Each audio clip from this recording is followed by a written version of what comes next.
Hello and welcome to Beyond the Benefits with Savoy Associates. My name is Chris Vanderwolk. I'm the Senior Vice President of Employer Services and Compliance.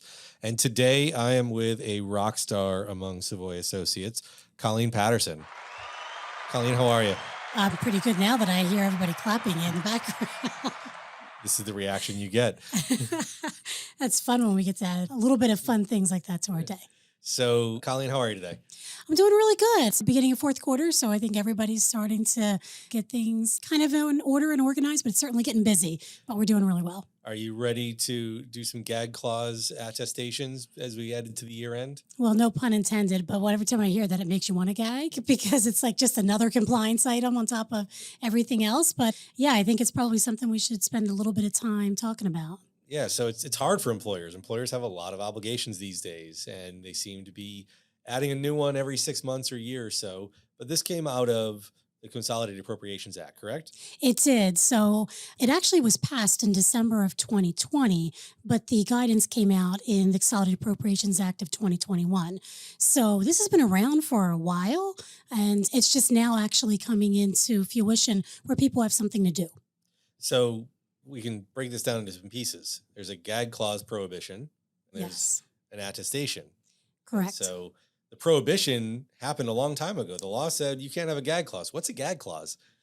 So I think that's probably one of the most confusing things is because it did happen back in 2020. So this has actually been out of these contracts for a while. So a gag clause really essentially says that the insurer or the plan sponsor, they can't have anything in their contracts that specifically says that a third party has any kind of special arrangements. And that's supposed to have been removed back in 2020. And most of these policies have done that. But what has happened now is this new requirement, which is where plan sponsors have to attest that their contracts indeed do not have these clauses in them any longer. And I think maybe it's more clear now because this law went into effect, but before the gag clauses were prohibited, I don't think a lot of people, even in our industry, knew that carrier contracts with doctors and hospital contracts with carriers and vice versa treated the cost of a procedure as proprietary and confidential information. And so part of why we're sitting in 2023 and we can barely get good pricing data on cost of coverage of things that are pretty standard is because up until 2020, most of the players in the market, the payers and the people getting paid, treated the prices as proprietary confidential information and prohibited everybody else from disclosing those prices to the public.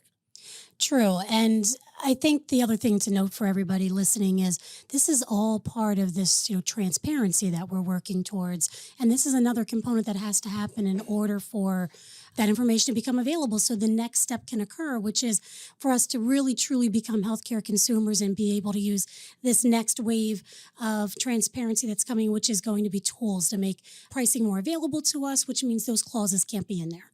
We're 20 years into consumer-driven health, and we didn't let consumers figure out how to shop. We just gave them bigger bills. Yeah, As an industry, that's what happened. Yes. We gave people $5,000 deductibles, but didn't tell them how to save any money by going from one provider to another.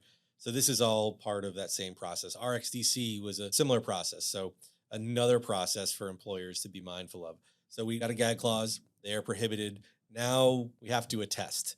What does attest mean? So a test means that the plan sponsor, and really this could have an impact on a small employer. It's not just mid-market and it's not just large employers. So really everybody should pay a little bit of attention to this to really understand, do I have to do something? So this way of attesting is there's an online form that they have to go and fill out. And the form itself isn't complex. It's pretty straightforward. It is. And actually, this is probably one of the few times where the instructions are also very clear. They're pretty simple, too. So it's pretty easy to go through the process. Probably in total, maybe takes you about 10 to 15 minutes if you have the instructions with you. And you have to have some information with you as well. So it's not a difficult process for folks to have to go through. But I think what's really difficult is just understanding, do I have something to do? And in many cases, if you're on a level funded plan, which a lot of small groups are now, you may have something to do. If you're fully insured, probably not. You want to ensure your carrier is doing it. But if you're a truly self-funded case, then you absolutely have got some steps you got to take. Yeah, the compliance team here at Savoy has put together a great guide as to which carriers have told us so far what they're going to be doing and who they're going to be doing it for. And Your mileage may vary. Check the guide, see what your carrier says, check with your carrier, make sure that it applies to your plan. But it is a pretty straightforward process because what you're saying is we've complied with this law. So Right. really the catch here is for employers that didn't. It is. It absolutely is. And mentioning the guide, one of the other things that we've been getting a lot of questions about this, so I want to take a second just to mention this. That guide also includes for the level funded and the self-insured groups where the carrier is saying that the client has to attest. Most of those carriers have put out some type of a statement. And there are links on that guide to those carrier statements. So if you're a group that's out there trying to figure this out, that's one of the pieces of information you want to have readily available so you can get through that process pretty quickly. So it's Gag Clause by 1231, pretty simple form. Have to go out and say we haven't had any of these in our plans since 2020 this time. And then Right. it's every year after that, right? Yes, it is. And then RxDC is happening again, isn't it? That's coming back around.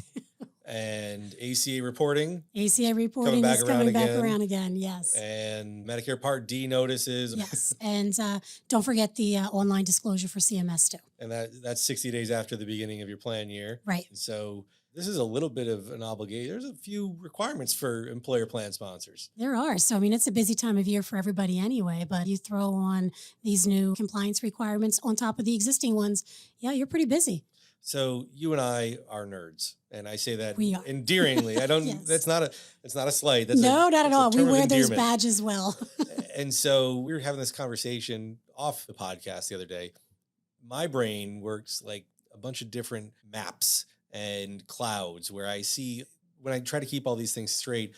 There's no linear process. It's one of those things where we have these great ERISA calendars that talk about requirements as you go through a year, but even those don't touch on sort of the baseline requirements because it assumes that if you bought an insurance plan, your insurance plan is already complying with the things that the Affordable Care Act requires or that your state insurance department requires. How does your brain work? Can you describe how you see all these requirements? If mine is clouds and clusters, what is yours? So every time somebody approaches me with a compliance related question, I suddenly see flowcharts in my head.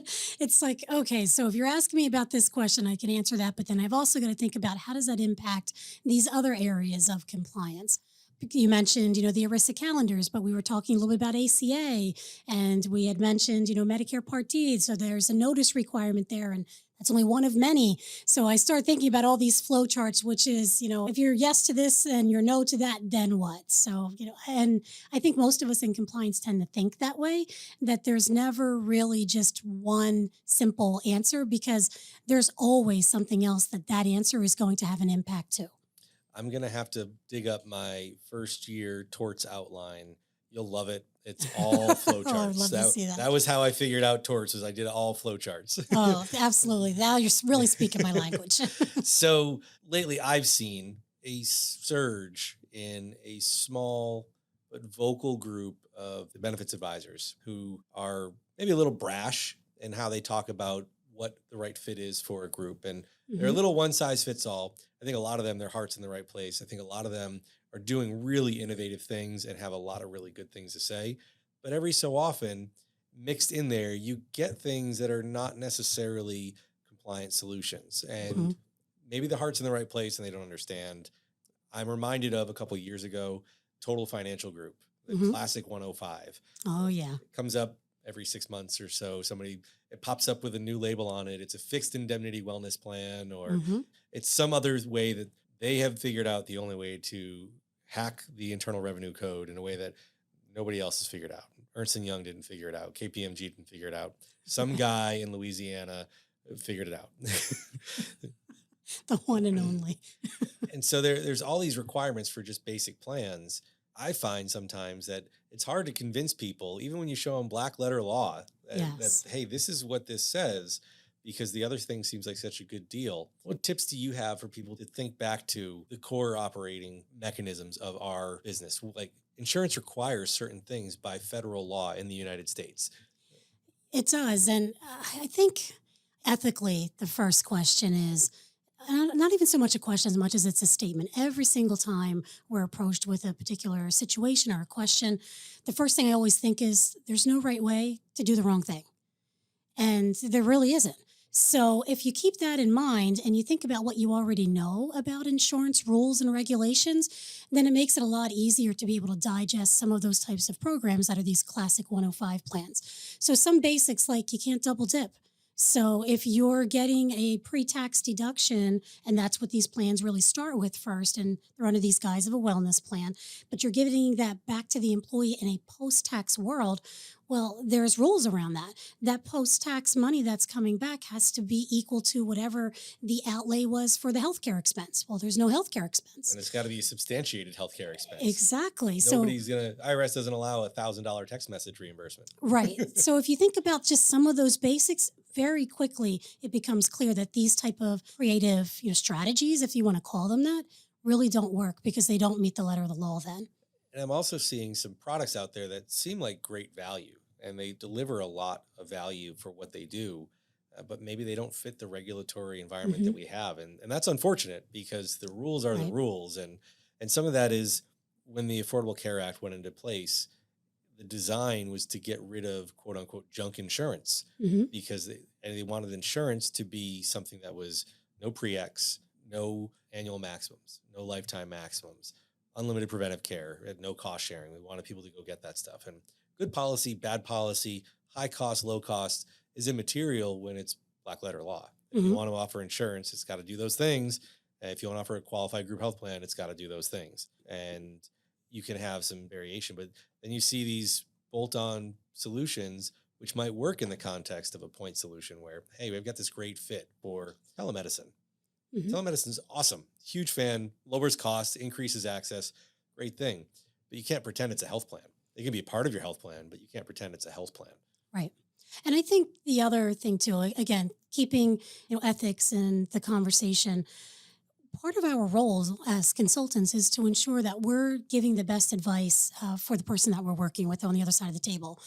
And when you're talking about taxes and this strategy of reducing income, well, the other thing that you might be doing that you don't necessarily realize is you could be harming them in another way, which is, this is going to impact what their social security benefits may be someday. It's going to impact what, they may have to pay in, back taxes someday, when they go to do other things within their personal life. So there's a reason why these strategies haven't been put in place before because they don't, pass muster. So be very aware, be very cautious when you're talking about that because you could be harming someone in another way. And you may not know that because it's outside of your area of expertise. So leave it to the tax experts. And if the tax experts have said they really don't work, they don't work.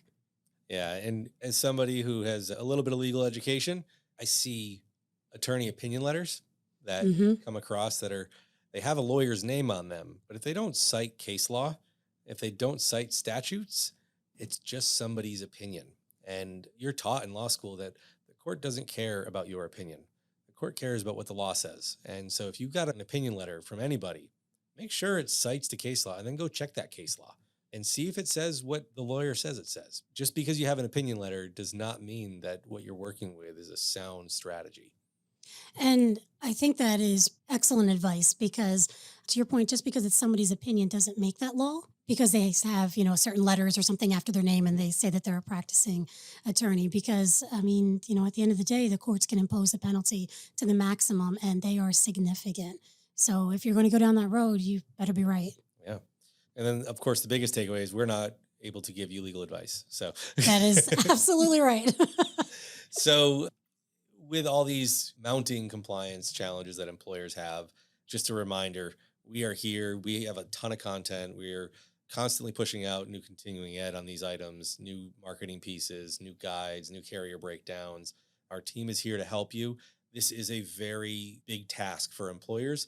We understand that. We have a team to help support your team, and we're here to help you make it easier for your employers so they can continue to offer quality benefits to their employees. I think our new slogan should be "It takes a village to be compliant" because it really does these days. I mean, you can't just be an expert in one area, and even being a generalist can be a little dangerous too. You really have to work with a full team to just help understand, what the true reach is of all the components that an employer, based on their size and their funding type, are required to adhere to. It's not simple anymore. It's not. It's quite the challenge. But I think we're up to it. We can We run. are. It's fun. We need it. We've got a great bench. We've We got do. great teammates who can help with this. And And I think everybody on our team is a little bit of a generalist with a little bit of a specialty. Yes. We all understand the big picture, but we have our go-tos for certain niches. We do. And I think that's what makes it fun for us then too. So, because there's always somebody that you can bounce something off of. And it's like, oh my goodness, I didn't really think of it from that angle because it's not typically the area that I may focus on. And, it opens up a whole new world of questions, which Chris and I absolutely love going down those rabbit holes. All right. And with that, we are going to go back to the rabbit holes and answer some more questions for some of you guys that We have are. sent in. Hit the clap one more time. Come on. That was pretty cool. Even better. All right. We're gonna have the crowd clap us out. Thank you for joining us today, Beyond the Benefits. This has been Chris Vanderhold, Colleen Patterson. We look forward to talking to you soon. Take care.